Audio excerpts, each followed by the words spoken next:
As they say in hockey, let's do that hockey. Play a full 60 minutes. Yeah, I'm just trying to keep it simple. Get pucks deep, putting the puck deep. Put pucks in deep. We got to keep it simple and just get pucks going forward. Getting into the forecheck. We got to keep playing aggressive. Trying to take away their time and space. We're focused on tonight. We just got to stick to our game.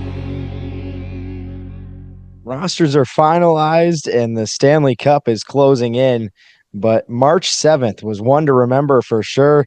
Captains going back and forth, and we're back here for episode 26 of the Fifth Liners Hockey Podcast, Airport Travel Edition for me here, but Matt and Jake are ready to lock it down. Matt's rocking the Golden Gophers here as the NCAA season kicks in, and they are hosting the women's tournament. Clarkson, Jake, squeaking their way in. Exciting selection Sunday for us here. Yeah, definitely. And it's going to be a tough group with Wisco and BU, but hoping the girls can get it done.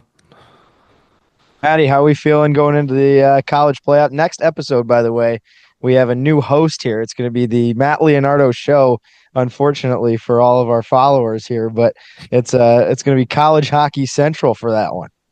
Yeah, Dittel giving me the keys to the car. I feel like I'm 17 again, getting my license after the permit for 6 months. I've been driving in the passenger seat here for about a year now. I'm ready to take the keys. So it'll be a lot of fun. A lot of college hockey talk, which Selection Sunday for the men, I believe, is in 2 weeks from today. And then the women's tournament obviously starting up here soon. So lots to talk about there on both fronts, and looking forward to at least getting some stuff done here on the NHL front. We've got a forced audience here in front of me at the JFK Terminal B34.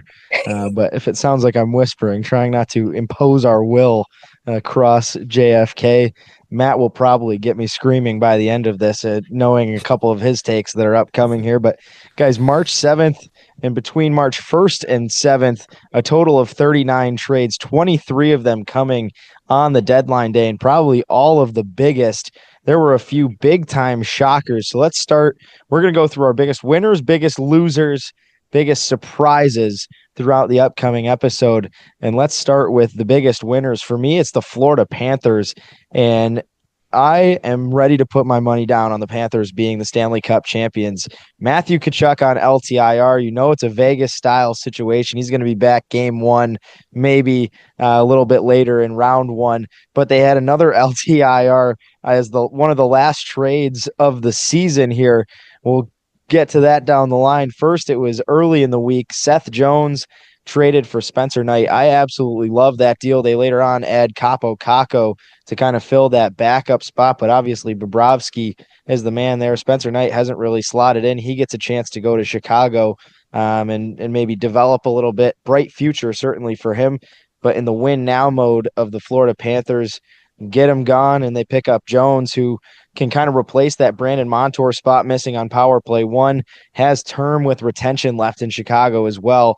They then go out and add my number one trade target, who I really think Carolina still needs. It's Nico Sturm, and all they gave up was a fourth-round pick for that. That's where, right there, they solidified my decision. They were going to be the Stanley Cup champions. I would have put money down then, probably should have, as after the late blockbuster, Brad Marchand is now a Florida Panther, and could anybody have seen that one coming? The Panthers are going to get him, same kind of deal, an LTIR situation where they said maybe coming back in the first round, probably the second round, but the Panthers, I think, could be looking more in the long term. Guys, let's start on the Seth Jones deal. That Florida defense, obviously missing a piece with Montour gone.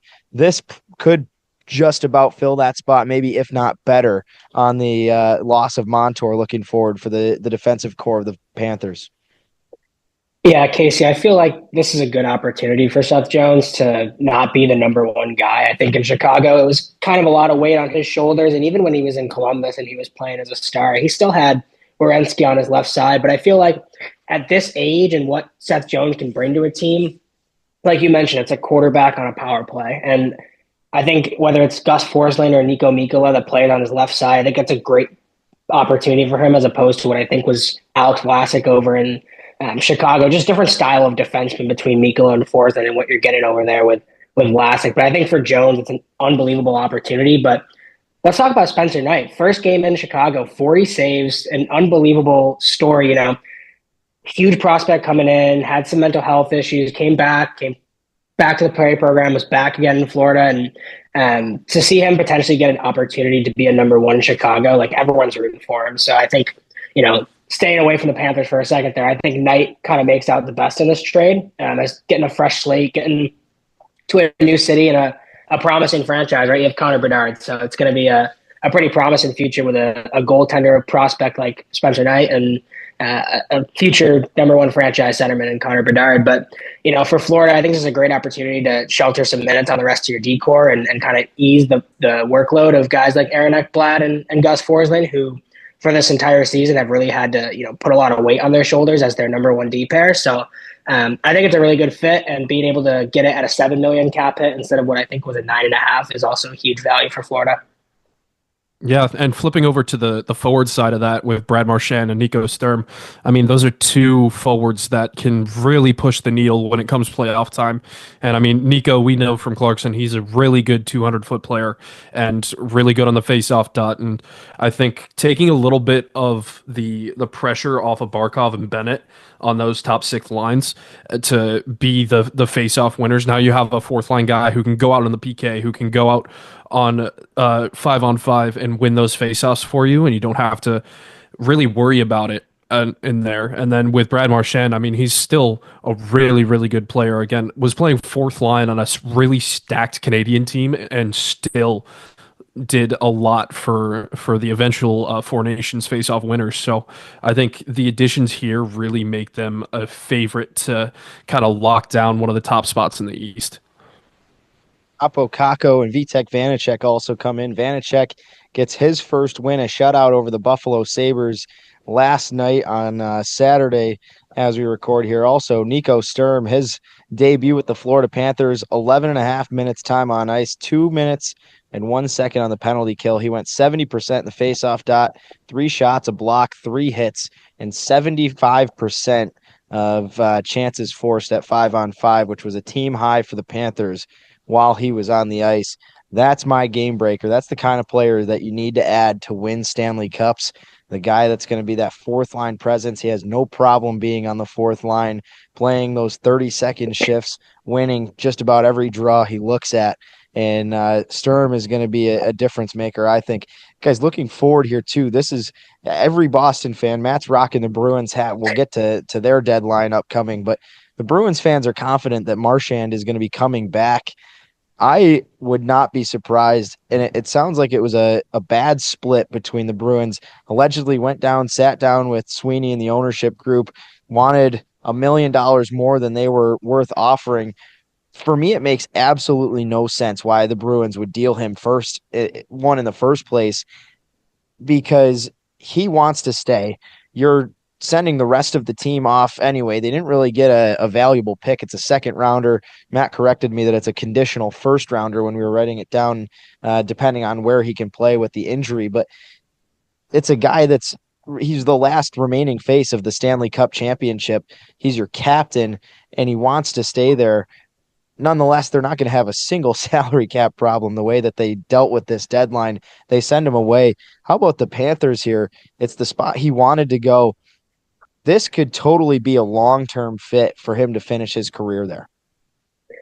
I think it'll be interesting to see where he slots into the lineup, right? You're going to either have to move him up to line 2 and bump a guy like Evan Rodriguez, who has such good chemistry on that second line down, or you're looking at Marchand playing third line minutes. And the 36-year-old, I think you're starting to get to that opportunity, but Marchand had 47 points in 61 games with the Bruins. We saw his presence in the Four Nations tournament. This guy can still play at a very high level, and I'm interested to see what Florida's going to be able to do to move some money around to be able to retain Brad Marchand, right? Because a lot of this money that's coming in is LTIR money, and so at the end of the year, you're going to have to figure out somebody's going to have to move out if you're going to keep Marchand in your top 6. And if the Panthers think their window's now and get a winner and get a guy like Marchand locked up for a couple more seasons, I think he's probably past what we've seen in his prime, but he's still producing at such a great rate on a Boston team whose middle 6 we all know is struggling very heavily. So for Florida, if they can find a way to move the cap money around, I don't see why they don't try and put their chips on the table and keep Marchand around. Florida is my biggest winner of the trade deadline. Matt, yours maybe a surprise pick here.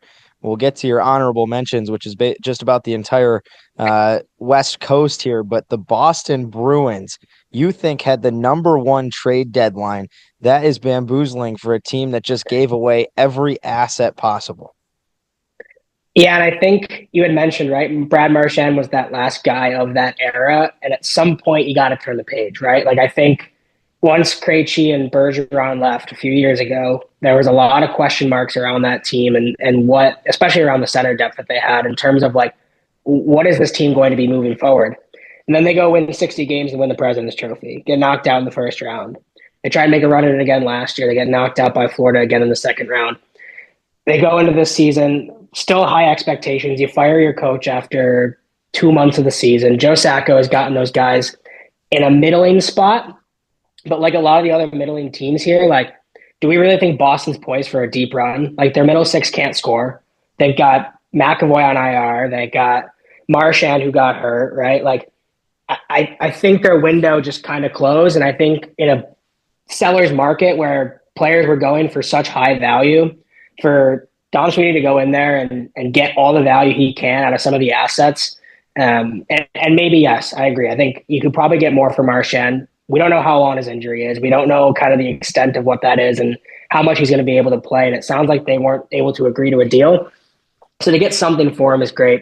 But then you look at the rest of the deals they made, right? You trade away guys like Trent Frederick and Max Jones and Justin Brazeau for, a 3 to 4 years younger guys, right? Something that fits a little bit more of a window that, your guys are aging now. And I think the time is really passed up on that, 2010s Bruins era. So you're starting to get younger there. You flip Charlie Coyle's contract for Casey Middlestad's contract. That's 3 or 4 years younger. It's another opportunity for a middle six guy to potentially click. And the deal that I'll talk about later as well is this Brennan Carlo deal, right? I think it was interesting that they decided to move him, but I think for what they got back, right, you get an unprotected first-round pick, and you get Fraser Minton, who a lot of people were like, why don't you go for Ben Danford? Why don't you go for Easton Cowan?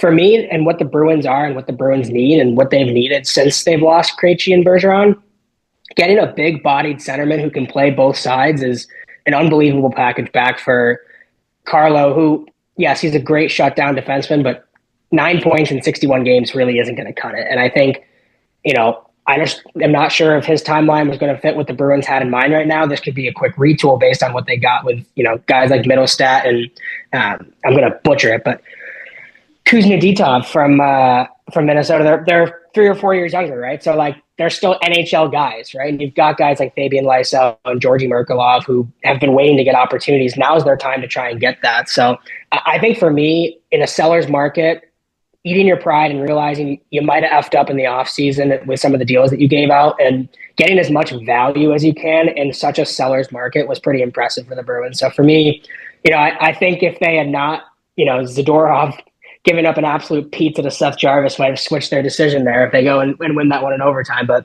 thankfully his stick snapped in half there and the Bruins decided to sell off a lot of the assets that they had value for. And I think they got a pretty good return for everything. Jake, I'm going to step on you quick before we get your thoughts there. And just one last time running back on the Marchand thought, Matt, you're saying impressed they got anything for him. There's no concern for you that it's more worth it to let him rest up and re-sign him at whatever value he wants, the captain that's given so much to the program? It's tough to let that guy go, right? Obviously, Brad Marchand's a winner, and Brad Marchand's the kind of guy you want in the locker room. He's been your captain for 1 or 2 years here. But if he doesn't fit your timeline and, he's been with the team for 12, 11 years, probably somewhere around that area, like, why not give him another shot to go win a cup, right? Like, pay him the respects, and he's been a Boston Bruin for life, and he's gotten plenty of opportunities. But I think with his age and where his timeline looks, I'm not sure when the Bruins are going to be in a spot to be really competing for some of the teams like the Atlantic looks like right now. I'm not sure if Brad Marchand's going to be a contributor at that point. So I feel like the timing just really was starting to not work out, and I think like I'd mentioned in a deadline where a guy on IR who might not play the rest of the year fetches you a second-round pick, which could be a conditional first if he ends up playing. I think you get as much value as you can there. Jake, what do you think about the Bruins deadline? One of the guys they shipped out is a piece of your biggest winner. Yeah, I think I do agree with Matt where you got to take advantage of the seller's market, and we saw a lot of really high prices for guys that are good players, but I wouldn't have expected like a couple of firsts to be in those deals. So I think the Atlantic and the East has just gotten really strong, and the Boston Bruins, especially the Brad Marchand, they've been kind of the old guard, and they're always a competitive team. They're always going to be a team that is hard to beat in the East, but I don't know how much longer they could have sustained a top of the East presence, especially with the turbulence between the whole Swayman deal in the beginning of the season, Jim Montgomery getting fired, and then going to St. Louis, and just all the little things that kind of built up to this trade deadline. So I think they're almost in the same boat as the Rangers this year for me, where again they're hard out, but I think they needed to kind of refresh, retool, and kind of just reset on the 2025 season. Jake, your big winner is the Colorado Avalanche. They go out, make some big time moves. Brock Nelson, probably the top name. Got to give a little bit of a shout out to the Islanders as well, the package they get back. But the Avalanche all of a sudden have gone from a team that have no depth among their forward core, had really no depth or no future in the goaltending realm. And all of a sudden this season, they've completely renovated their crease. They now have that center depth, and adding Charlie Coyle, one of the guys from the Boston Bruins that comes over. They have a pretty solid four centers, including the Carolina trade with Jack Drury there. The Avs are your number one spot. Yeah, and I mean, with the whole Mikko Rantanen deal, we'll touch on the reflip of Rantanen a little bit later, but I mean, Colorado, even before the deadline got crazy, they were the ones making one of the biggest splashes. And I think that was the biggest thing for me is they added a lot of depth, like Charlie Coyle. Ryan Lindgren is, I think, a really solid top six defender, and Jimmy Vesey, a really underrated pickup for me. So things like that. And then Brock Nelson as well is a really, really good scorer. So I think having him in Colorado is going to be good. But I think what they did before the deadline really stuck out to me, and especially with the Rantanen deal, where they got Natchez, they got Drury, and they kind of settled down out of this like desperation state that a lot of teams get in around the trade deadline. Like with that clock ticking, 24 hours to go, 12 hours to go, there's a lot of pressure within a building and outside of the building coming in to like, you have to make a deal. You have to do something in this window. And I think Colorado just kind of looked at that and was like, we don't want to be the team that's running around like a chicken with our head cut off. And they are just, I think the deals that they made this trade deadline really helped boost the depth and kind of put in real NHLers at every spot. I think we were talking about this earlier in the year with the Pacific, like where if it got to injuries to like McKinnon and Makar, like who are you going to put in, and what kind of depth did you have besides like the AHL guys that are maybe on a taxi squad going back up and down? So I think Colorado did a really good job addressing what they needed and getting a lot for one of the best players in the league in Mikko Rantanen. Colorado's top six now: Lehkonen, McKinnon, Natchez, Drouin, Nelson, Nichushkin, Charlie Coyle, the third line center, Ross Colton, who played on the top line for much of the first half of the season, now probably in a suitable third line position. You got Logan O'Connor, who was a top six guy while they had the struggles with injury and suspension, all that. Now a fourth liner with Jack Drury and Parker Kelly, Joel Kiviranta on the left wing of the third line. Matt, all of a sudden this team could be pretty lethal to go deep. It's going to be tough to get anywhere in the West, but does this make Colorado a cup contender in your eyes? Yeah, I think so. When George made his hot take at the beginning of the year of, what's the problem with the Avalanche? They don't have goaltending and they have no depth, and they've solved both of those throughout the entire year. The one thing I'm a little concerned about with Colorado, looking at who they got, right? They're taking a lot of chances on some guys with term, right? Charlie Coyle has not been the guy that he was 2 seasons ago this year. Ryan Lindgren has looked very bad in New York this year. So I think, right, like very good players that I think if they play up to their potential, these deals are going to look great for Colorado. But I think you also gave up a ton of very valuable assets here. The one that stands out is Callum Ritchie. Like, it's kind of a can't miss prospect up the middle there. Like, he's got the skill of the two-way game. Like, I think he's somebody who's going to fit perfectly in as a 2C somewhere, and it sounds like New York's going to be the spot now behind Matt Barzal. But I think if you miss on Brock Nelson, you let him go in free agency, and this isn't your year, then there's going to be a lot of question marks around, was it worth giving up that highly touted of a prospect in exchange for a 35-year-old middle six scorer, right? So I think for me, like, I think Colorado did a great job keeping pace with all the other teams in the West that loaded up, and they feel like this is their year. Then good for Joe Sakic to get this team in a spot where they're ready to make a deep playoff run. But for me, like, I think this is for sure one of the 5 or 6 Stanley Cup contenders that you look at, just based on up and down. It's going to be tough to play this team on every single line now, as opposed to only having to be concerned when McKinnon or McCarr's on the ice. Well, Matt hints that pending result, the Avalanche could go from big winners to potentially future losers. And with that, let's go to our trade deadline biggest losers. I'll kick it off. It's Vancouver for me. And I think there's a lot of ways you could go as a Hurricanes fan. They're certainly up there on my list, and we're gonna get to the Mikko Rantanen trade in the next segment. And also, actually, honorable mentions: Matt Tucks, Avalanche, Oilers, and Stars are some of his favorites for winners before we go to the losing segment. But the Vancouver Canucks, where in the world are they going? They don't add anybody. The only deal they made at the deadline was getting rid of Carson Soucy, which was probably well-deserved and forthcoming. Soucy trying to get out of there. That one was predictable, but they don't add anybody. That's a team that's pretty much in a complete tailspin. Elias Pettersson finally gets his first goal since basically January, since they shipped JT Miller out. But this is a team, since the Miller trade, you really don't have any center depth. It's Pettersson, Hedel, Suter, Teddy Bluger down the center. They got Brock Besser and DeBrusk on the third line. Drew O'Connor and Jonathan Lekaramaki, if I said that right, are your second line top 6 guys, with Dakota Joshua and Connor Garland with Pettersson on the top line. This is a team that, it's a market where you have to make the playoffs. They're looking towards the future if that's what they're trying to do. They haven't really set themselves up for any better draft picks. They didn't pick up really any prospects with any of the trades they made. We thought they were huge losers in the Miller trade, which you would think would set them up to maybe try to find a deal with a player with term, or maybe a big name player they could sign for more money.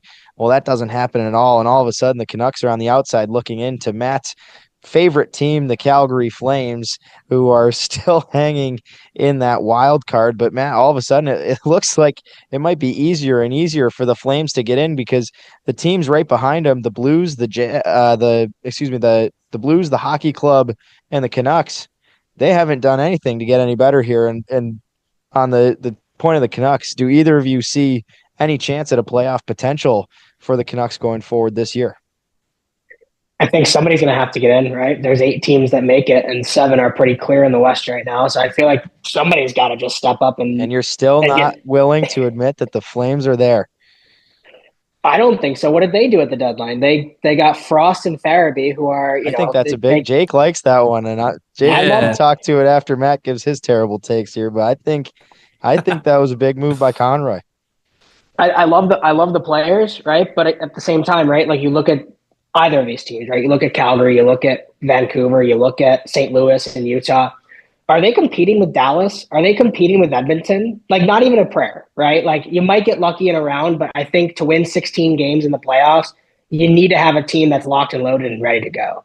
And I don't think any of these teams felt like they were in a position to make that push, but I think it's pretty disrespectful to the guys in the locker room when you are around that wild card hunt to just start fire selling. And I think for a team that's, kind of around that fence, like, what kind of confidence can you give your team if you're Vancouver, if you're just selling off assets towards the deadline right after you move JT Miller, right? Like, I think there just needs to be some time of stability and not making a move, like Jake said, because you feel like you have to. So I feel like they did their due diligence on Brock Besser, didn't get an offer they liked. You keep him around, you see if you can sign him in the offseason. And worst case scenario, you go into 25 and 26 free agency with a lot of money and an opportunity to really bolster that roster. But for me, it's like, I don't think they go out and get, an NHL caliber player and give up some of their future to try and make a push this year. And I don't think it makes a ton of sense for the confidence of that locker room to just start selling off every piece it can. So I think like for a lot of those teams, like you mentioned Calgary, I think even in the East, right? Like the Montreals of the world, the Detroits of the world, the Columbuses of the world, right? Like it's not a good market to try and buy players right now. And if you're not super, super confident, you can be one of the better teams with how good the Atlantic looks, how good the Central looks right now. Like just hold pat. Like just don't make a deal because you feel like you have to. Jake, where do you see the Canucks? I see them, honestly, I'm pretty aligned with you, Casey. I see them on the outside looking in.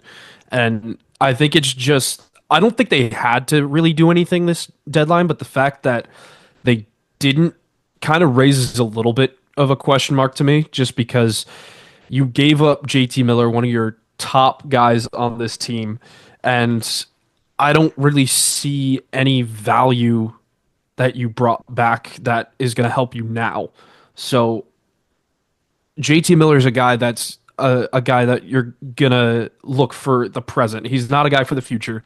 He's on the wrong side of 30, and he's a really good point producer. So I think if they were looking to win now, they would have tried to keep him around or at least get an NHL ready guy for him. But I don't know. I think to sidebar to the Flames, I think Calgary did a better job of looking at NHL ready players to help them out. And I know Frost and Farabee didn't really have the best seasons in Philly, but I think they both find a role in Calgary that was much needed for the Flames. So just little hometown shout out to Joel Farabee, Cicero native, but I don't know if you guys saw one of his first goals as the Flame, but absolutely dog walks the Dallas defender and put it past.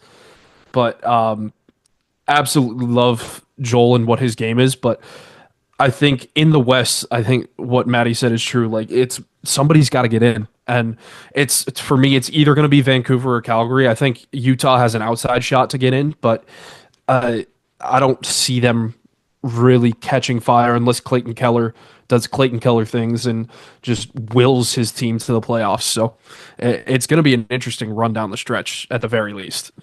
Now, your big loser is the LA Kings. Yeah, we're going to talk about a lot of similar things that we just talked about with Vancouver and Calgary, but I think there's a huge difference here, right? So you look at the Kings and what happened last year. They lost to Edmonton in the first round. What happened the year before? They lost to Edmonton in the first round. How about the year before that? They lost to Edmonton in the first round. It's the definition of complacency, right? Like you've right now, gone it with looks this, like that's going to be the exact same matchup as well, too. Exactly, and Edmonton did their due diligence to try and bolster up their roster in this window where they've got McDavid and Draisaitl locked up here. But if you're a Kings fan, like how do you feel about your team right now, right? Like you are the definition of no man's land, but you're not even in a spot where you're in a lottery, right? Like you're a first round exit every single year. Kopitar and Doughty are not getting any younger, right? Like, and you kind of miss on some draft picks here and there. Byfield starting to finally be that guy that you're hoping for, but is it too little too late with the rest of the core that's around there? Like, it's a weaker Pacific this year, right? Like Vegas didn't make many moves. I think Edmonton didn't make as many moves as we thought they were going to, and they've kind of been cold. So like, why not make a swing finally? Like, I think if you're in the Pacific and the Metro, like you have opportunities to go at some teams who either A, like didn't really do much to bolster their roster, or B, just like haven't really been in those shoes yet. If you think about a team like the Capitals, and like, are they really going to be like somebody who can go super deep if they don't have that playoff experience? So for me, those other two, like you've kind of got not a cakewalk, obviously in the NHL, but if you're going to get a path to the conference finals on either side, like those are the two spots to kind of go and attack. And I feel like the Kings really just kind of sat on their hands and said, you know what, let's go get Andrei Kuzmenko and overpay for him at the same time. Like I don't a think so guy at who all. can. I would completely disagree. He's a guy who can score in the middle six, but like, is that really going to Young move the prospect. needle? No, I'll agree there. But I don't So think it for was an overpay. I think they won that trade by a mile. so for me, like, if you're the Kings, you made one move to address a middle six winger. Like, why are you not giving a shot to go try and get Rickard Rakell? Why are you not getting defensive depth? Like, why are you not doing things to get yourself in a spot where you're able to compete again? Like, how many years of this are we going to see in a row before, Kings fans start to get upset? Ownership, the players start to get frustrated. Like, at what point do you try and flip that switch and decide to be a contender? Matt threw the Washington Capitals in there among a name that did not have a very active deadline that he was disappointed with. I would side with the Capitals in that being a positive, that you don't want to throw off the crazy season they're having. But Jake, you're kind of in the same sense, but on the opposite coast. The number one team in the West, the Winnipeg Jets, are your big losers. Yeah, and for me, it's just again this sense of complacency, and they get Brandon Tanev and Luke Shen, and that's it. And again, good players. I'm not saying they're not good players, but do they really help out the team? Like Winnipeg, this is your season. Like nobody was really expecting them to be number one in the West and by a decent margin. So it's to me like this is your win now era, and I think for Winnipeg, like you just had to do a little bit more, just a little bit. It didn't have to be like a Mikko Rantanen trade because again, it's a seller's market. You would have had to pay a lot more, but for like, I mean, you gave a second round pick to get Brandon Tanev, and again, I just don't know how much he moves the needle for the Jets. And I mean, I like Luke Shen as a defensive defenseman, but I don't think in your decor you like maybe you did need it, but I don't think it's going to help that much. So with the Jets, and I mean the other trade they made, they got Capo Kakinen, or they got rid of Capo Kakinen and brought in Chris Dreiger for a backup to Connor Hellebuck. But like what happens, God forbid, if Hellebuck goes down before the playoffs? I mean, you have Eric Comrie and you have Chris Dreiger. Like, Well, I mean, like, what's the play? You go get John Gibson? Like, are you that scared of an injury? Like, for me, it's like, if you're Winnipeg, right? Like, where do you go make an upgrade? Like, the lines they currently have right now have a ton of depth and a ton of chemistry. Like, I kind of understand, like, if you're like, have some aging guys and like, this team is going to be completely gone in the next 2-3 years, like, make your window now. But like, Scheifele's a touch over 30. Ehlers and Connor are both under 30, right? Like, you look at their defense and like Neil Pionk's under 30, DeMello might be 31. Like they're not like these like super crazy veterans like the Capitals where you've got like Ovechkin on a timeline, you got Oshie on a timeline, you've got Tom Wilson on a timeline, John Carlson's not getting any younger, right? Like I think there's just a difference in those two scenarios where like if you are at the top of your conference and you think that you're going to make a push for it, like your guys got to be at like a different timeline. Like I think if Washington had most of their core in their mid 20s and maybe like early 30s, then I think complacency is fine in that sense. And I think that's kind of where Winnipeg is, where like most of their core is just kind of like at a good spot in terms of age and like term on their deals. So like, are you really going to try and match what Dallas did? Like we all agree Dallas is probably an absolute wagon right now, but like you hope Colorado and Dallas beat the tar out of each other and you get a wild card 2 team that you get to beat up on and get your confidence ready for the second round. But that's kind of the difference for me with the Capitals and Winnipeg. And Jake, I'm not sure if you have a different sense on that in terms of if you think like Winnipeg window is kind of now. But yeah, I just think that they could have done more with the picks that they have, and especially in the next 2 years. Like you were comfortable giving up a second in 27 for Brandon Tanev. Like you could have packaged a first or 2 firsts to get a legitimate top 6 or a top 4 guy. So I think center probably. You probably have to ship Nemestikov out and get a middle 6 center there. Maybe, but then the other argument would be Lowry could easily play in that second line center spot to find a third line guy. But I'm kind of Matt, I would agree more with you there that it's tough to slate anyone in just because they're so deep there. Yeah.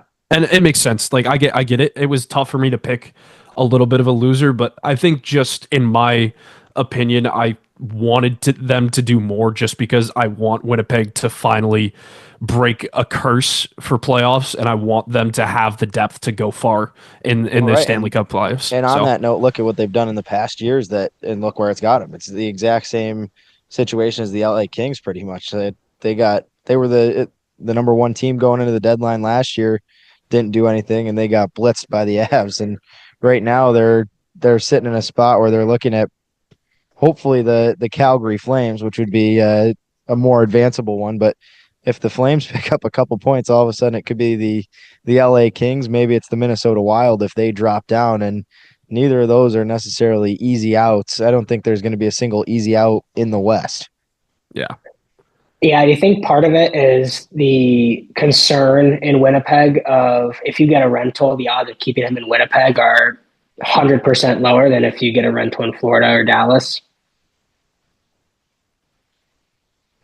Let's move on to the biggest surprises, and there's a clear favorite here. No answer for this. Yeah. Span of 6 weeks, the Carolina Hurricanes have added Mikko Rantanen and have ditched Mikko Rantanen. The Dallas Stars have now signed him an 8-year, $12 million. This one kind of has my my blitzes blazing. He had the opportunity to sign for $12.75 million in Carolina, said no to that, went $12 million in the tax-free state of Texas.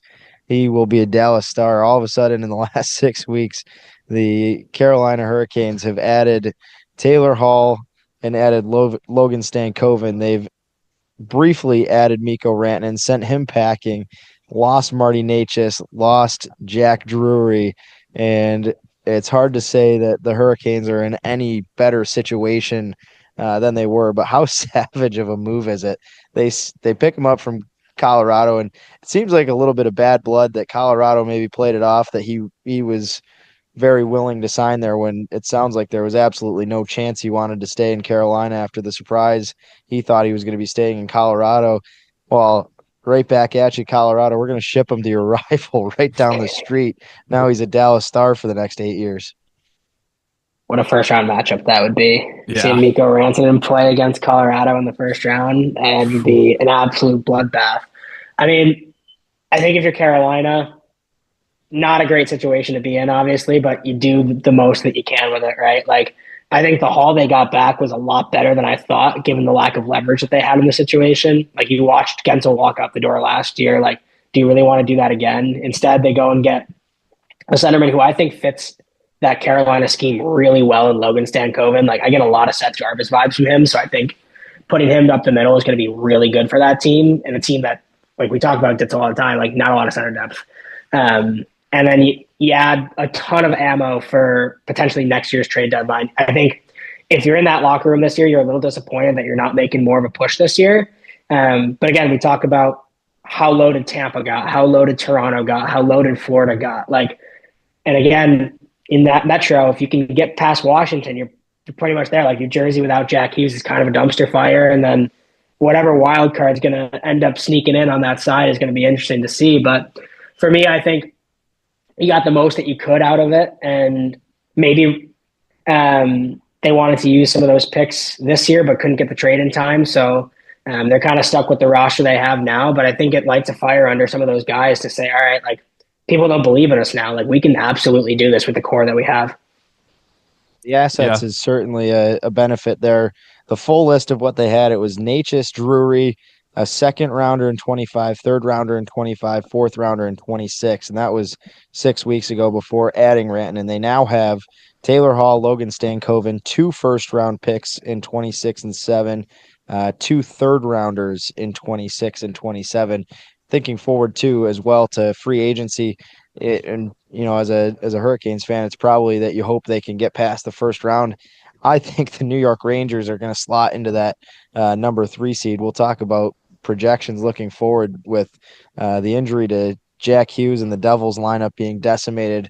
It's going to be, I have a feeling it's a first round exit for the Hurricanes, just as it was last year in the second to the New York Rangers. But the upcoming offseason, $35 million of free agency cap to use. That's only going to go up too as the cap rises, and certainly some leverage towards next year's deadline. So a lot of big moves probably coming up in the offseason there. Maybe just holding on for dear life, trying to advance a couple of rounds. Matt, your biggest surprise was the Toronto Maple Leafs, and Brandon Carlo, you alluded to that earlier on when we were talking about the Bruins. Yeah, and I think a lot of the surprise, like I'm not super shocked that Boston was selling at the deadline. I think it was what a lot of the fans around here and what was supposed to really happen based on where they were in the standings, right? You're 3 points out, but you have 3 games at hand with the other teams. So it's like, realistically, you're probably more like 5-6 points out of the deadline here. I'm surprised they moved a guy like Carlo, who's a big leadership presence in that room, has a lot of term. And like I said, he had 9 points in 63 games. He's not a point producer, but I don't think he was playing unbelievably horrible. I'm also super surprised that Toronto made the call over there, right? Like in division rival, like we saw Boston do that multiple times at this deadline, like giving big assets to inner division rivals, which is very rare in the NHL, but it seems like Don Sweeney didn't really care at this point, right? Like he was going to try and get as much value as he could. And I think you look at Toronto's top 4 now, you remember last year where like wasn't really much on that right side at all. And now you've got, Riley Tanev, McCabe, Carlo, and any pairings you want to put those 4 together. Like that's a Stanley Cup top 4. And they've got Ekman Larson on that bottom pair now being able to play more of a role like he did last year in Florida when they won the cup. And, Boston gets a ton of good assets in terms of a first-round pick and Fraser Minton for this. I think it was a really big win-win trade for both sides. And it was very shocking that, I knew Toronto was like kind of waiting at the deadline. Like, were they going to do something? Were they not going to do something? Jake's going to allude to the next trade here of what they did. But I think they went punch for punch with Florida and Tampa. They're locked and loaded. They're ready to go now. If you don't get Mitch Marner back this offseason, like this is your window to win this year. And I think they've positioned themselves the best they could to have it be this year.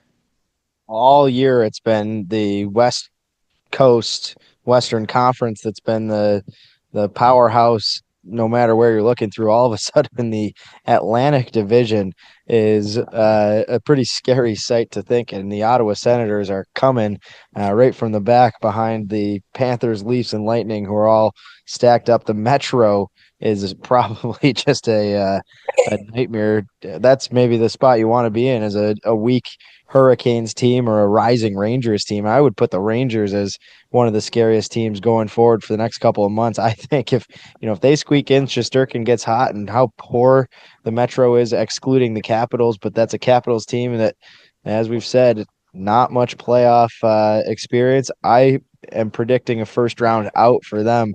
The Metro is eatable, but the Leafs are scary. Jake, it was not the addition of Brandon Carlo, but still Toronto that gave you the biggest shock on March 7th.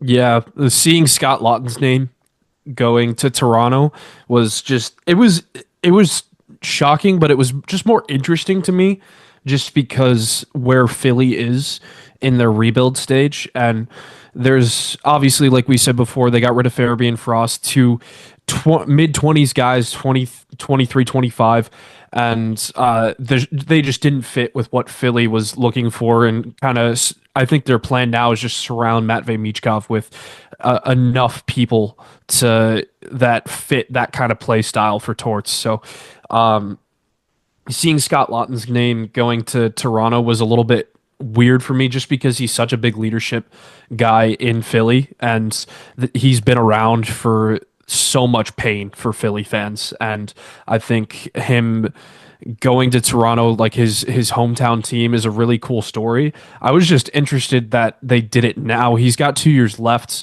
with a $3 million AAV, signed a 5-year, $15 million extension a couple of years ago, and he's got 2 years left on it. Philly's going to retain 50% of that for Toronto, so he's actually going to Toronto for 1.5, which is a really, really good deal for a guy like Scott Laughton. And they got a first-round pick out of it, which is nice. It's going to be a late first because of where Toronto is, but I was surprised they didn't hold on to him for at least another year, just so that they could really show him as a rental and really show him like yeah, this is a guy we're going to retain 50%. You only have to pay him $1.5 million for a year, and then you can get rid of him. You can re-sign him. You can do whatever. But I think Toronto really got a good player for this. And again, I think similar to the Carlo deal, I think Toronto came out with another win-win here. And their first round pick isn't going to be too valuable this year. So hoping that Lawton will get some meaningful minutes on that Toronto forward core. Thanks for most underrated trades here, and Matt's going to be a big feature in mine. It is the Ottawa Senators after adding Dylan Cousins in a trade that I think they were big time winners, and they give away Josh Norris. I think the one concern would be Jacob Bernard Docker was part of that package on the defensive end. The day after the deadline there on Saturday, Travis Hamonic got banged up, and it looked to be a lower body, maybe knee injury. Hopefully that's not long term for them. But all of a sudden, Dylan Cousins comes in. I was listening to Ray Ferraro talk about this one, and it's a guy who's young, still putting on a lot of muscle mass. He only weighs 180 pounds right now, but kind of the reason that the Buffalo Sabres always look back and shake their head on trades, a guy that could easily develop into a big time star. He's already slated into the top 6. He's been playing on as the top line center for the Sabres. Now he can kind of go back on a second line role, but all of a sudden, as you look at the line chart for the Buffalo Sabres, the only reason Matt knocked them out of the playoffs and had them down at the bottom of the Atlantic coming into the season during our preseason predictions, all of a sudden they have a pretty stout top 9. Their top 3 lines, they got Kachuk, Stützle, Giroux on the top line, David Perron back to health, Perron, Cousins, Batherson on the second, Greg Pinto, Michael Amadio rather on the third line, and then Adam Gaudette on the fourth line, trying to find guys to fill around him. But Fabian Zetterlund is not part of the line chart yet. He'll be coming over.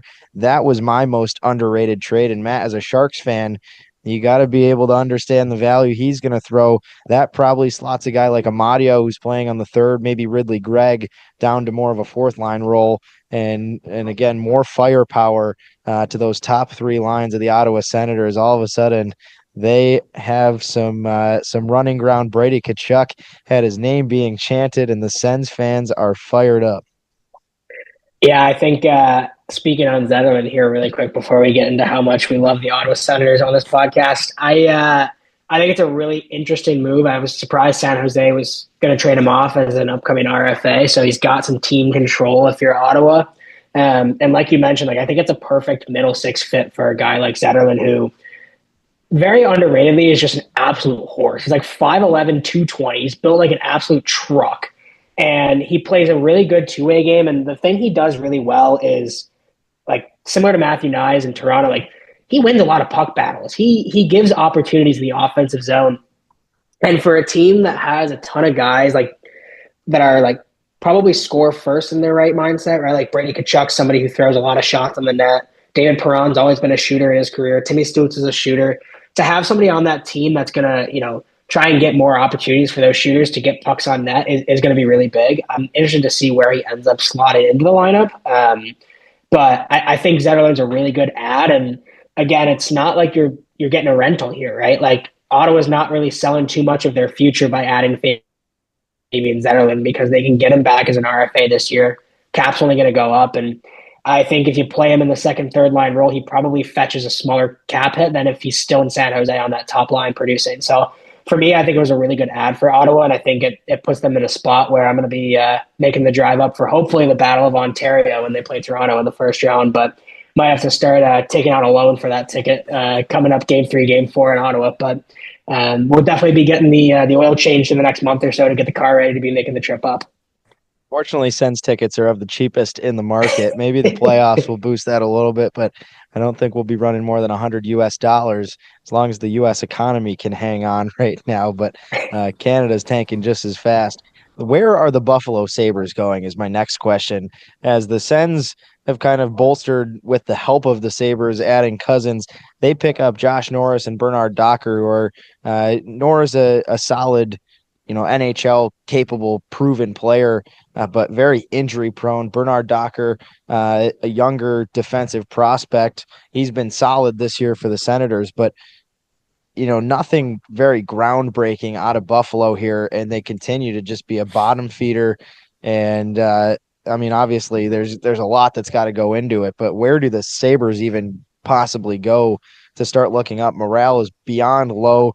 The press conference with Tage Thompson post game a couple nights ago probably cemented the end of Dylan Cousins there, that he wanted out. And there's not really anything going positively forward here right now in Buffalo, unfortunately, for the Sabres. Yeah, and I mean, you look at the new lines for the Sabres, and I mean, Norris slots in at your C1, and I mean, again, good player. He was having a really good season in Ottawa, but Buffalo always confuses me with the way they play, like the way they construct teams, I should say.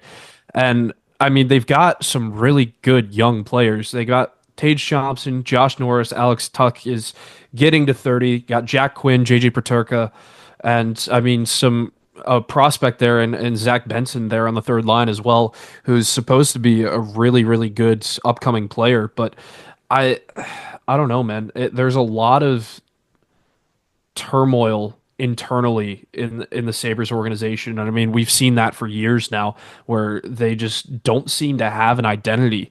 And I mean, this playoff drought is getting longer and longer, and I don't know how much longer this current front office can kind of hang on to these younger players, or even like the veterans and like an Alex Tuck, who's been a part of a Vegas team that went pretty far in the Stanley Cup playoffs. So he could have been a trade piece they explored to kind of get out of there. So I'm interested to see what Buffalo does going forward, especially in the offseason here, and seeing if they're going to load up or if they're just going to kind of run it back with the younger guys and see what they can do, and maybe kind of take on a Sharks mentality where you get a couple NHL ready guys and you just kind of center them around like a Zach Benson or like a Josh Norris and just kind of see what they can do. But again, that's not really comparable because you've got Will Smith and Macklin Celebrini over there who are much higher potential than the guys on the Sabres. So I'm interested to see your thoughts, Maddie.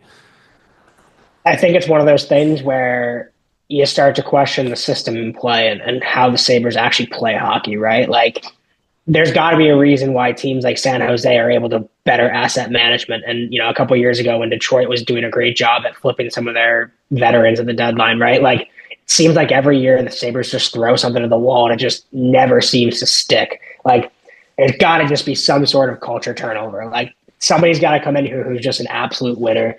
Somebody who, if it's the coach, if it's the GM, right? Like, if it's Brady Tkachuk as the captain, they need a dog like that. They just need they need something, right? Like, it's not working. And so I honestly think they won this deal with the Senators. I think Dylan Cousins still has something to prove as a player. And I think ever since his concussion, he unfortunately hasn't really been the same player that he was when they signed him to this massive deal. You get somebody like Norris, who, yes, is injury prone, but 1-for-1 is probably a fairly similar player, in my opinion. They offer different things as players, but Cousins has got 31 points in 61 games this year. Like, he's not really moving the needle for you on the offensive side of things. Then you pick up a guy on the right side in Bernard Docker, who's looked really good this year in Ottawa and can continue to grow with guys like Power, Byram, and Dahlin on your left side. So I think for Buffalo, I think they did a decent job at this deadline, but at the same time, do you load up this year? Do you wait till summer 26 when literally everybody on the planet's going to be a free agent and load up then when the cap's up? They got to do something different. And I think this is a decent start where you're not just selling off assets. You're at least making hockey trades at this point. And which is why I think they kind of held on to a guy like Alex Tuck and they extended a guy like Jason Zucker. They want these guys to believe that this is the core, whether we believe it or not as the media. This team is the first one that's got to start to believe that. Well, Tuck's name was thrown around as one of the potential options to be moved.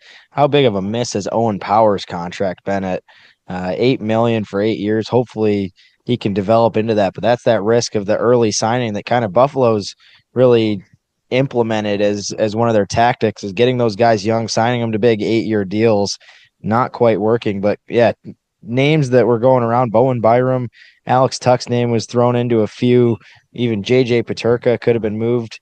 Dylan Cousins, the only one, the only big name really that goes out for them. But now maybe a chance for some young guys. Our guy Josh Dunn, back from episode 5, Jake and my buddy and Matt's friend of the podcast, getting pulled up over the weekend. Hopefully he can have some staying power. I was talking to him after the game. Sounds like more of there was a couple guys with illness out, so he just got a spot to be in. But he said it's always an honor to be able to play NHL games, and he said never going to be able to take that for granted. And we'll see if he has a little bit of staying power. And maybe that's the culture shift that the Buffalo Sabres need. He threw some knucks around. Yeah, pretty good tilt for him. Beat the hell out of AJ there. That's right. Going against former teammate Nico Sturm too. And yeah, right. Sturm's first game as a Panther, Dunn's first as a Sabre, but the Sabres have plenty of work to do upcoming in the offseason. Matt, your most underrated trade comes on the side of Edmonton. A pretty soft deadline for the Edmonton Oilers, but they bolster the defense with Jake Wallman, and you think that was good enough to make some noise looking forward? Yeah, I think other than Leon Draisaitl, I don't think there's been a single guy in Edmonton this year that's played up to their potential, right? Like, I don't think Connor McDavid's been the Connor McDavid. I mean, he had an amazing goal on Saturday, but like he isn't what we expect of McDavid, right? He's still playing very well. But then you look at guys like Nugent Hopkins and Hyman who have been struggling a little bit relative to their ceiling. You look at guys like Darnell Nurse and Evan Bouchard on the back end, they aren't producing as much as they typically have. And so I feel like for Edmonton, right, like if those guys can start to play at that next level, adding a guy like Jake Wallman who has a great two-way game, he's a great puck mover, he's somebody who can quarterback that power play too and allow a guy like Ekholm or Nurse to focus more on their defensive side of the game and eat up some really big penalty kill minutes in the playoffs and kind of take the weight off those top 3 big guys. I think besides that, like you're looking at a pretty weak decor in Edmonton. So I feel like that was really that big piece that they were missing is somebody who not only can, not be a full-blown defensive liability out there, but he's also somebody in Wallman who can move the puck and give yourself an opportunity to score some more goals, which is something Edmonton hasn't done as well as they've done in the past this season. And so for me, I think Wallman was a really good fit there.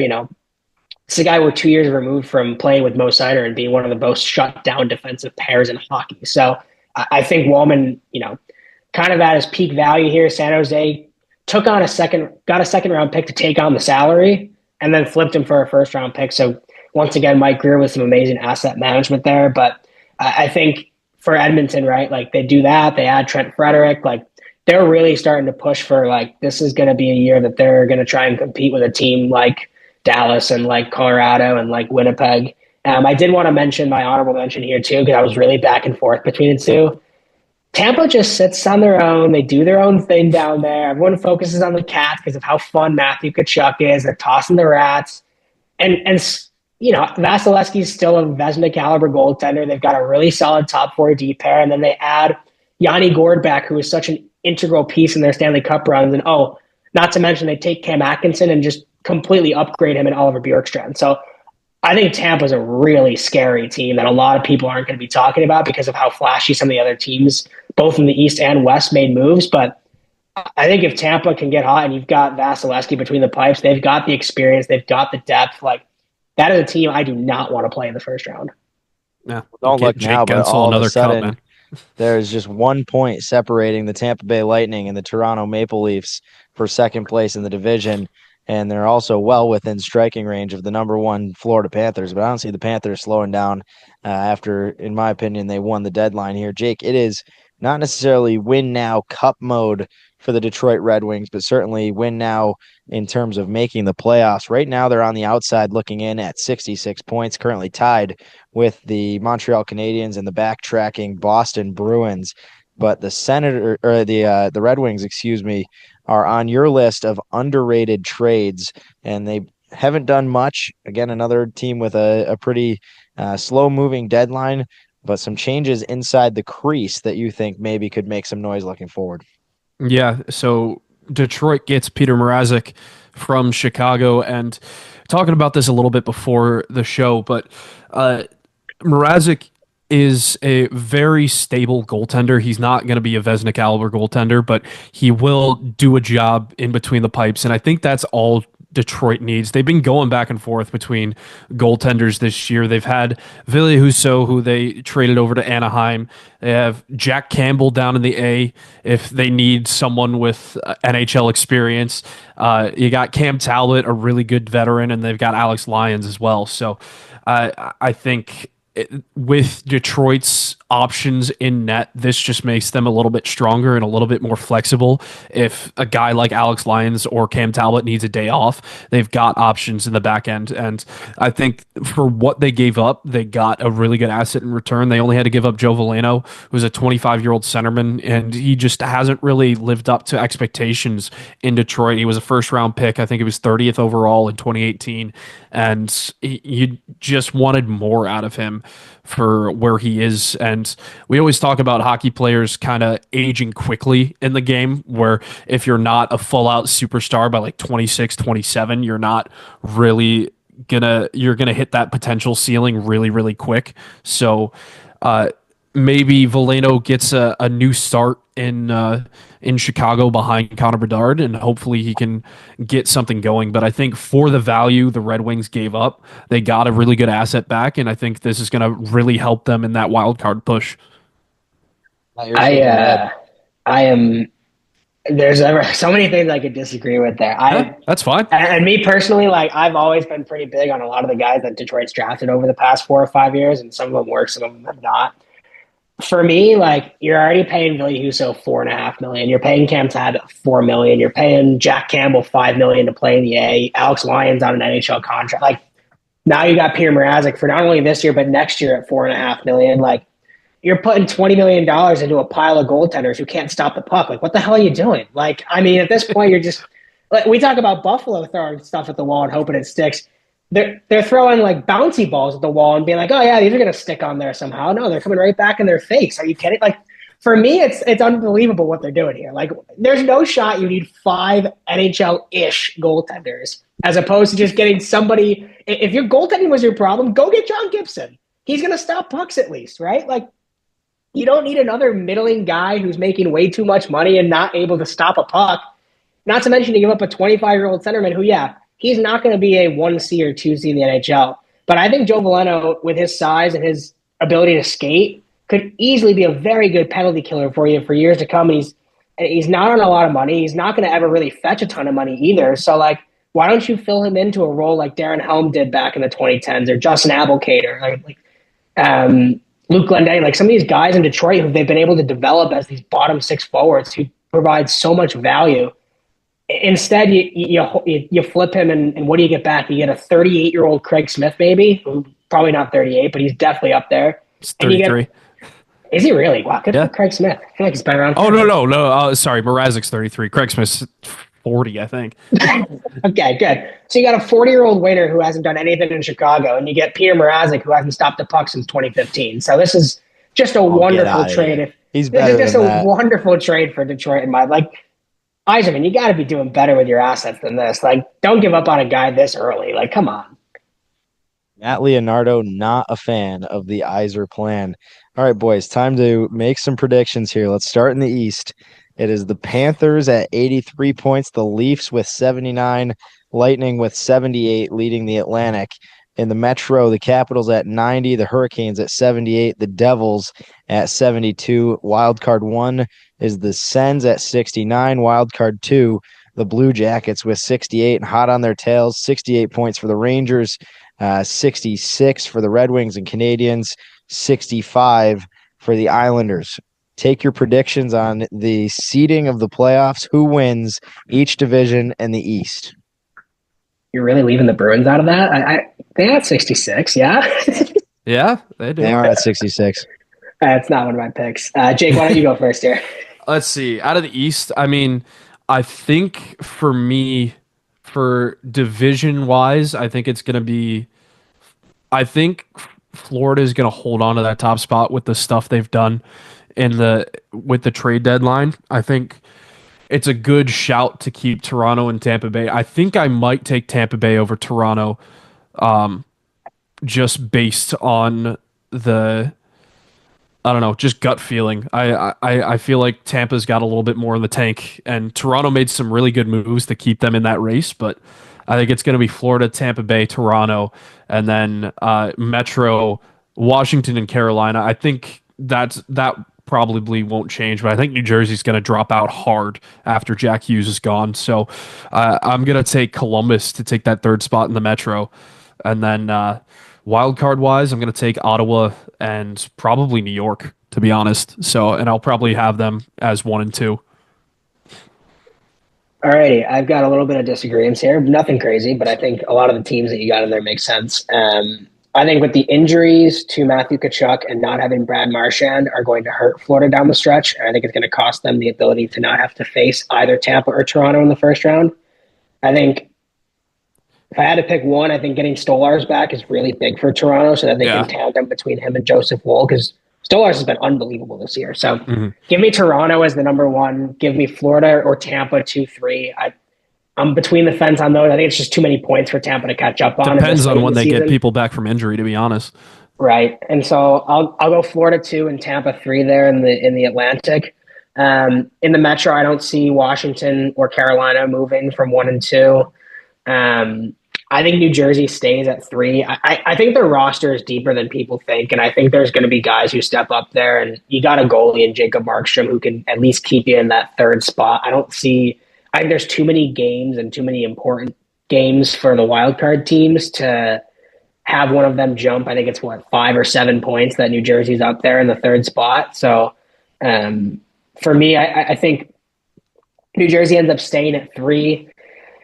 If I've got to pick 2 of these dumpster fire teams to get the wild, it's just a matter of who gets hot, right? And if I had to pick 2 really quick, I'll go Ottawa and the Rangers. Dumpster fire teams, get out of here. It's just a middling road, right? None of those rosters are anywhere close to any of the 3 teams that are in the Atlantic. We can all agree on that, right? Yeah. So for me, I think you get Ottawa and the Rangers are probably the 2 that I think Ottawa's got a decent enough lead, and I think there's enough energy in that building. I think there's been a lot of buzz around the Senators this year, so I think that might get them a push in. And then you look at a team like the Rangers, yes, they are a much different team than they were last year, but one could argue they're just as good as they were last year in terms of roster top to bottom. And if you can, Mika Zibanejad has been the best player in the league since February 1st. So they're starting to finally get some guys who are playing up to that level that they've thought that they should be. I'm a little nervous about that decor, but I think overall, they've got enough to make a push here. And if they get in, I think, Casey, you mentioned, they might be a pretty dangerous team coming in as a wild card. There's nothing I'd like to manifest more than a Panthers-Leafs first-round series, which would put the Lightning are the hottest team right now at 8-2 in the East. The Panthers are right up there in the last 10 games, but a plus 55 goal differential is the top in the Atlantic Division and just a few behind the Capitals, who are the best in the NHL. I'm going to take the Lightning at number 1. I think it'll be the Panthers, but for the sake of the argument, we'll go Lightning, take the top seed, Panthers and Leafs second. The Senators will get the first wild card spot. Caps get the 1 spot in the Metro, then Hurricanes, and I'm going to go Rangers and Blue Jackets with the wild card 2. It is going to be a Florida Panthers Eastern Conference final against the New York Rangers, which pains me. Again, Panthers advance to the Stanley Cup Finals. Let's head out west here in the Central. Before I cut you off here, I got to ask, sure. You think New Jersey falls that far? I think they've got enough depth personally, and they've got one of the better goaltenders in that mix of teams. So what makes you think New Jersey is a team that really starts to struggle here towards the stretch? I got Jersey out. I'm going to battle with the announcer here tending the flights, but I think the Hughes injury, Dougie Hamilton is currently out as well. It's a team that struggles to score. They're 4-6 in the last 10, a 3-game losing streak since Hughes has gone down. And looking at the times that Hughes has missed is, that's a big piece of the reason that they missed last year. Hughes missed half the season. Hamilton was out. Those are their top 2 guys. And there's only 4 points separating them right now from both the Blue Jackets and Rangers. I would be more apt to say the Devs fall out and one of the Rangers or Blue Jackets miss it with maybe a Red Wings team getting hot, even than the extra team coming in the Metro and the Devils staying in. I just think that the injury trouble is going to really do justice to the Devils. You're going to need a Pierre Mrazek Vezina caliber season for the Red Wings to sneak in and get that high. I think they've lost 5 or 6 straight so far right now, so they're kind of on a skid right now as well. He's going to prove you wrong, Matty. I hope he does. I love That's me some why Pierre I had them Mrazek. out as well. I don't think it's the Red Wings that are going to get it done, but we'll head out west and close it off here for the Jets. They lead at 92 points. It is an Avalanche Stars matchup right now in the 2-3 of the Central. 84 for the Stars, 78 points for the Wild. Right now it is 78 for the Avalanche, excuse me. The Wild at 76 are the wild card 1 in the Pacific Division. The Golden Knights are the number 1. The Oilers are 2. Knights have 82 points, Oilers 78. Kings with 73, and the Flames are the wild card 2 spot at 70. Chasing them, 69 points for the Canucks, 69 points for the Blues, 66 for the Hockey Club. Honorable mention to Jake's Anaheim Ducks, who are hanging in there at 61. Matt, where is the West going to break down for you? Poor Jake got his Ducks shout out somewhat in the hunt, and he had to hop off for a second here. That's unfortunate. Right. I'll go super slow to get him back here and get his takes. But I think for me, looking at the Central, right, I think it's going to be tough for anyone to catch Winnipeg. Like I think they're still playing at a really high level, even if the teams below them have done a lot to improve their roster. I think, at 92 points, like they're really going to be pushing for a President's Trophy with the kind of team that they have this year and the way that Connor Hellebuck has played. Which means, in my opinion, I think Dallas and Colorado stay in that 2-3. We get our coveted Mikko Rantanen battle, which is going to be an unbelievable series. I think one of those two, the team that comes out of that has a really good shot at the Cup, right? A first-round matchup where you're going to get a Cup contender that's eliminated in the first round. Like, I think it's going to happen as well in the Atlantic, whoever that 2-3 is like we mentioned earlier. But that slots Minnesota as the wild card 1. In my opinion, I don't think any of the teams that are kind of fighting for that wild card 2 are going to catch up to Minnesota. And I think Minnesota is a really dangerous team because they play a style of hockey that's pretty sustainable for the playoffs, in my opinion. And I think if they can get some really good goaltending out of Gustafsson or even some magic from Marc-Andre Fleury, I think Minnesota is a team that could end up being scarier than people think.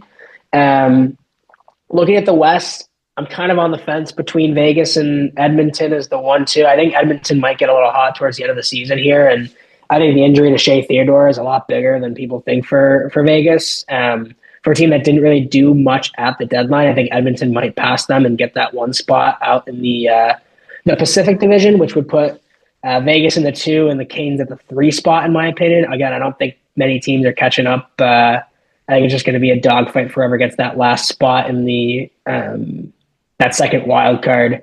For me, of the 3 teams that are there, I think with Jim Montgomery coming in and coaching, I think some of the veterans that are in that locker room, I would probably take St. Louis out of those 3 teams. I think the addition to Cam Fowler earlier in the season is actually going to play a bit more of an impact than we think here. If I had to rank who I think out of those 3 get in, that's probably in order St. Louis, Calgary, and Vancouver. I just think there's too much turmoil going on in Vancouver and way too many question marks. I just think Calgary just doesn't have an identity yet. And I think their depth is going to hurt them in the long run. But for me, if I had to pick one of those 3 teams, I think the Blues have enough star power. They've got enough veteran leadership to kind of make a sneaky spot into the playoffs there, even with the loss of Colton Parayko. Jake, we threw your Ducks into the conversation as you walked out of frame there, hanging in at 61. Do they have any chance? And what's your breakdown on the West? I don't think the Ducks have a chance. They definitely did a lot to kind of bolster themselves, and I think they had a pretty underrated trade deadline. They made some moves that were pretty good, but I just don't think they have the star power yet. I mean, Zegras is doing a little bit better. McTavish is doing a little bit better. They held on to John Gibson, and he's doing okay. I just think that they're still a little bit too far out to do this. But for me, for the West, I mean, it's hard to go against Winnipeg, Dallas, and Colorado. I mean, I think those are absolute locks for the playoffs, and it depends on if Colorado did enough with their trade deadline to outlast Minnesota for that third spot. But I think they will, and I think Minnesota is going to lock up that wild card one spot pretty easily for me. And then in the Pacific, I mean, LA, I don't know, man. I mean, with Maddie's breakdown of the Kings, I'm really down on them right now, and I think they're gonna sneak in, but I think they might honestly drop to a wild card spot. I'm gonna keep them in this prediction in that third spot, but don't be surprised if they go down to a wild card spot here. But Vegas and Edmonton, I think, are pretty well locked. I'm gonna go with the sneaky pick for that wild card 2 spot, and I think Utah is going to make a little bit of a run here. I think they're looking really good recently. I really like what they did, and I wouldn't be surprised if it was St. Louis. I agree with you, Matt. I think the veteran leadership there is definitely a big spot, but I don't know, man. Something about that hockey club. I just like them. So we'll see if they can prove me right. But again, don't be surprised if it's a St. Louis. I think that's a really good pick as well. They had a massive Shea Weber edition at the deadline, so you can't. Yeah, I mean, true. you're getting a big right shot defenseman who's got some term left on his deal too. What an impressive move from Utah there. Signed up through 2026, $7.857 million. So. Well, Utah is another one of those sleeping giants and a team that did absolutely nothing at the deadline there. They hang in there. I think we can officially eliminate the Nashville Predators 15 points out as we've been kind of holding on to hope after their big offseason. What a disappointment in Nashville here. I think my dream top 4 would be a Dallas, Colorado conference quarterfinal or conference semifinal there. Division championship and Vegas versus Edmonton out of the West here, but it's going to be tough for anybody to catch the Jets. The Stars would be the team I would say would have the one chance. I don't see the Avalanche slowing down. So I think maybe if the Stars get up there, they could potentially contend, but 8 points behind a red hot Jets team.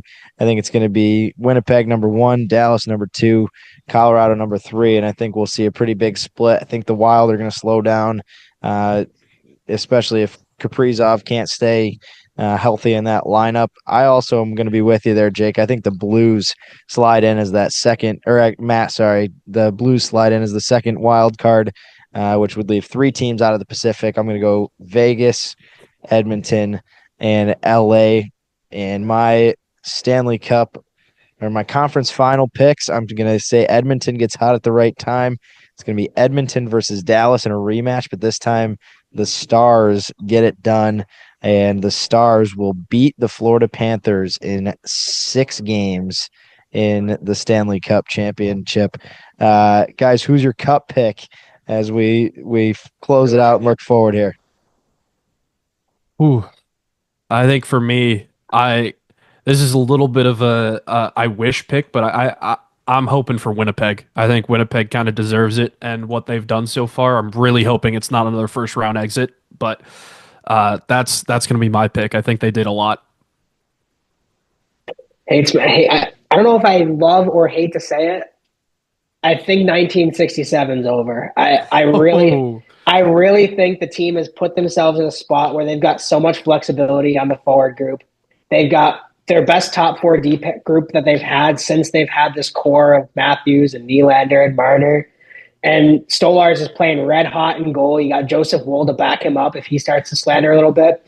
But go Leafs, go. I think this is the year that they finally get a cup back in Canada. And who better to break the curse than the Toronto Maple Leafs in a Mitch Marner contract here, which, like I'd mentioned before the season, he's playing unbelievable. I think he's going to get even hotter in the playoffs. I think Matthews is going to start putting the puck in at an unbelievable rate. And they've got the D-core and the goaltending to shut down on the backside when they're putting up 4 or 5 goals a game. So for me, I think it's finally Toronto's year to get out of the East. And I think if they can keep that momentum, and they're going to have an absolute stalwart, whether I think it's Dallas or Winnipeg coming out of the West. But give Give me the Leafs. I think they're pretty good value on DraftKings too. And I think, if they get hot at the right time, like they've got the star power up top, and now they finally have got the depth behind it to back up that star power. So give me the Toronto Maple Leafs. Well, the Leafs have just as much confidence in Mitch Marner that he was as close to being a Carolina Hurricane as waiving a no-move clause. He did not want to leave. He stays in Leafland to try to make one more run. There we have it. Gentlemen, what's coming up the next week here? We've got a little bit of playoff hockey. The Clarkson Golden Knights women on the road to Wisconsin, taking on BU. Going to have an abroad cast. Going to be calling radio from Italy. We'll see how that goes with 3 a.m. start time for me. That's going to be a tough one, but you guys are going to be able to enjoy at local time. What's happening for you guys up in the next coming weeks?